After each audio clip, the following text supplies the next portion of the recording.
Hi there, this is Scott Lowe with Actual Tech Media, and thank you for joining us for this Discovery Series video.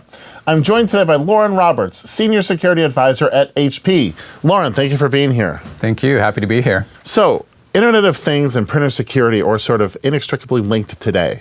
Give us your 30,000-foot thoughts on how security and Internet of Things and printer security all come together. When I think of Internet of Things, one of the first things I think about is devices coming into the environment that may look a lot more like consumer devices that don't have a lot of security built into them.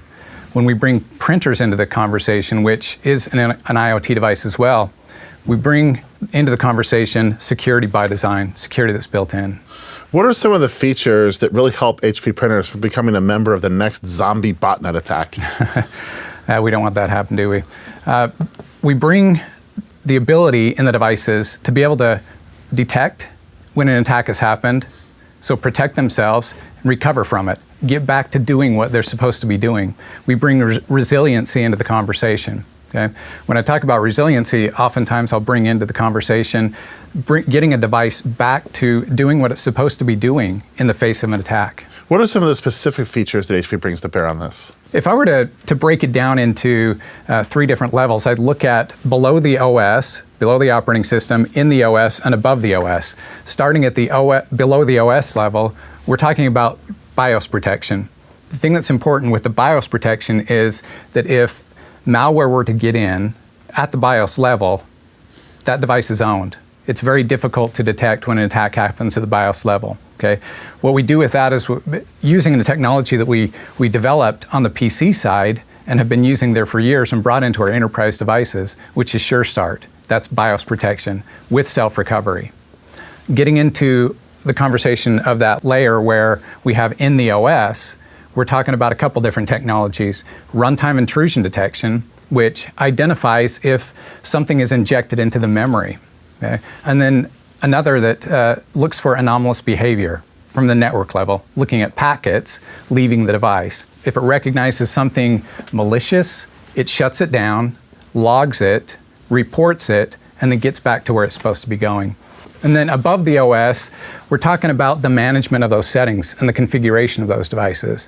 What are we using to configure them, making sure that they're secure when according to our policies, when we deploy them onto the network, but more importantly, having visibility into, are they staying secure? If something changes on them, if maintenance is done on them and something changes, is it staying secure?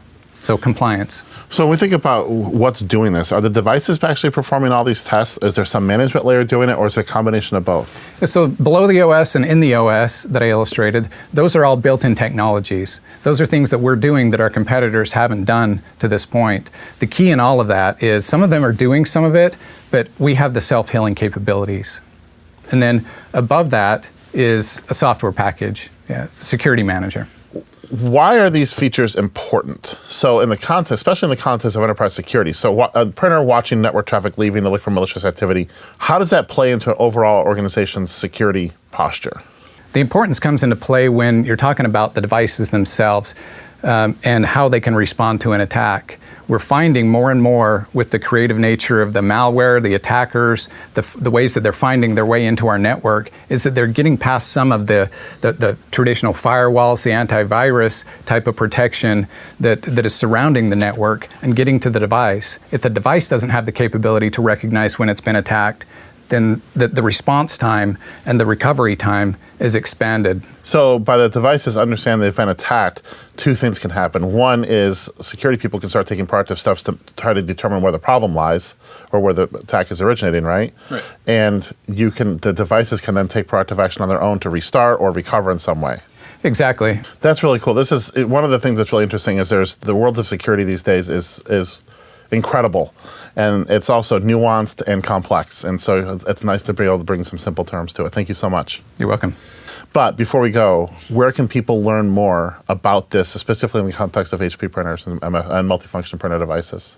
Well, if they're already an HP customer, they can reach out to their account representative who will get them in touch with the right folks and the right teams to get the information they need.